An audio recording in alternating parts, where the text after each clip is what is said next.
Good morning to all.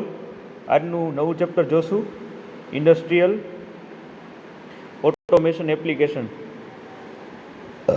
જે 14 માર્ક્સનું છે. હવે એમાં જોઈએ ટોપિક પાવર પ્લાન્ટમાં ઓટોમેશનનું નિયંત્રણ, બરાબર, બોઇલર અને એસઆરજી. હવે એમાં પાવર પ્લાન્ટની આપણે થોડુંક એમાં ઉપર છેલ્લી ઝાંખી જોઈ લઈએ. તો આ એની આકૃતિ છે. અહીંયા પરિભ્રમણ પંપ હોય, અહીંયા પાણી હોય, અહીંયા ન્યુક્લિયર પરમાણુ રિએક્ટર હોય, અહીંયા પ્રેશરાઇઝર છે, અહીંયા જનરેટર છે, અહીંયા વરાળ ટર્બાઇન, અને અહીંયા કન્ડેન્સર, અને અહીંયા ફૂડ વોટર પંપ. હવે પાવર પ્લાન્ટ એ વિવિધ પ્રકારની જે ઉર્જા છે એને વિદ્યુત શક્તિમાં રૂપાંતરિત કરવા માટે રચાયેલ જટિલ સુવિધા છે, બરાબર. પાવર પ્લાન્ટ શું છે? વિવિધ પ્રકારની જે ઉર્જા હોય એને વિદ્યુત શક્તિમાં રૂપાંતરિત કરવા માટે રચાયેલ જટિલ સુવિધા છે.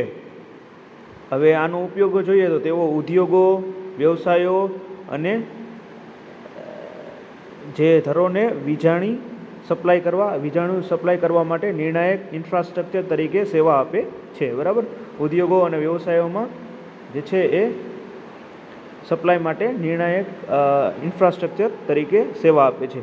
વીજ ઉત્પાદન પદ્ધતિઓ અલગ અલગ હોય છે, જેમાં થર્મલ પાવર પ્લાન્ટ, જેમાં કોલસો, કુદરતી ગેસ અને તેલ હોય, પછી પરમાણુ પાવર પ્લાન્ટ્સ, પછી હાઇડ્રો ઇલેક્ટ્રિક પ્લાન્ટ્સ, પછી સોલાર ફોટો વોલ્ટેજ અને જે છે જીઓથર્મલ પાવર પ્લાન્ટનો આમાં સમાવેશ થાય છે, બરાબર છે. હવે થર્મલ પાવર પ્લાન્ટમાં જે છે એ કમ્બસ્ટન પ્રક્રિયાઓનો ઉપયોગ ગરમી પેદા કરવા માટે થાય છે. થર્મલ પાવર પ્લાન્ટમાં ગરમી પેદા કરવા માટે કમ્બસ્ટન પ્રક્રિયાનો ઉપયોગ થાય છે, જે પછી સ્ટીમ ટર્બાઇન અથવા ગેસ ટર્બાઇન દ્વારા યાંત્રિક ઉર્જામાં રૂપાંતરિત થાય છે. આ યાંત્રિક ઉર્જા આખરે જનરેટર દ્વારા વિદ્યુત ઉર્જામાં પરાવર્તિત થાય છે.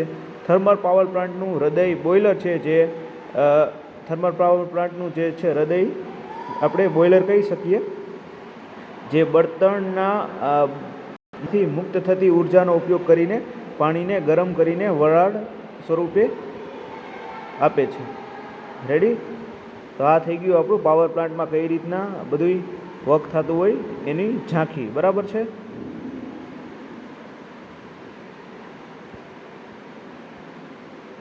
ચાલો નેક્સ્ટ એમાં જોઈ લઈએ. તો આ એનું આખું ફિગર આઉટ છે, જોઈ લ્યો એક વખત. અહીંયા આપણે પીએલસી સિસ્ટમ આપેલી છે, અહીંયા કંટ્રોલ પેનલ આપેલી છે, અહીંયા ઇન્સ્ટ્રુમેન્ટેશન છે, અહીંયા ડિસ્ટ્રીબ્યુટેડ કંટ્રોલ છે, અહીંયા ડેટા મેનેજમેન્ટ છે, અને અહીંયા એડમિનિસ્ટ્રેટિવ વર્ક, એટલે પ્લાન્ટનું અહીંયાથી મોનિટરિંગ થાય. રેડી? આકૃતિ એકદમ સિમ્પલ છે. રેડી? 14 માર્ક્સનું ટોટલ છે ચેપ્ટર. ઓકે, બરાબર છે. જોઈ લઈએ નેક્સ્ટ એમાં વરાળ ઉત્પન્ન કરે છે. હવે હીટ રિકવરી સ્ટીમ જનરેટર ઉપયોગનો ગેસ ટર્બાઇન એક્ઝોસ્ટમાંથી જે છે એ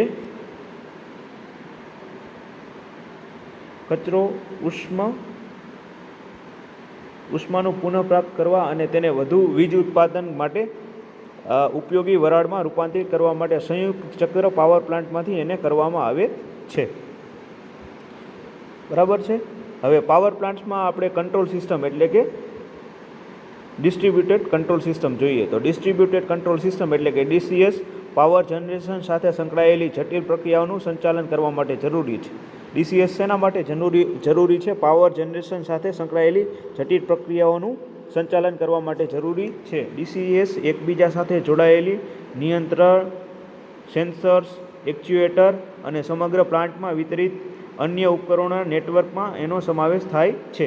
હવે આ પ્રણાલીઓ કાર્યક્ષમ અને સલામત વીજ ઉત્પાદન સુનિશ્ચિત કરીને વિવિધ કામગીરીનું કેન્દ્રીય દેખરેખ અને નિયંત્રણ એમાં સક્ષમ કરે છે, બરાબર. હવે પાવર પ્લાન્ટમાં ડીસીએસ બોઇલર કામગીરીનું નિયમન કરવા, એસએચઆરજીએસ નિયંત્રિત કરવા, ટર્બાઇનની ઝડપ અને લોડનું સંચાલન કરવા, જનરેટરના પરિણામોનું નિરીક્ષણ કરવા અને ઠંડુ પાણી અને બળતણ પુરવઠા જેવી સહાયક પ્રણાલીઓનું સંકલન કરવા માટે જવાબદાર છે. તો આટલા કાર્ય માટે ડીસીએસનીમાં જવાબદાર છે. હવે અદ્યતન DCS platform real time data execution, process organisation, algorithm અને અનુમાનિત જાળવણીનો ઉપયોગ કરે છે. પ્લાન્ટની કામગીરી, વિશ્વસનીયતા અને સલામતીના વધારવા માટેની તકનીકો આમાં કાર્ય કરે છે. તો આ થઈ ગયું આપણું પાવર પ્લાન્ટમાં ડિસ્ટ્રીબ્યુટેડ કંટ્રોલ સિસ્ટમ. બરાબર, 3 માર્ક્સમાં પૂછે કે પાવર પ્લાન્ટમાં ડિસ્ટ્રીબ્યુટેડ કંટ્રોલ સિસ્ટમ સમજાવો તો તમારે આટલું લખી નાખવાનું કે આટલા ઉપકરણોમાં એની ઉપયોગ થાય છે.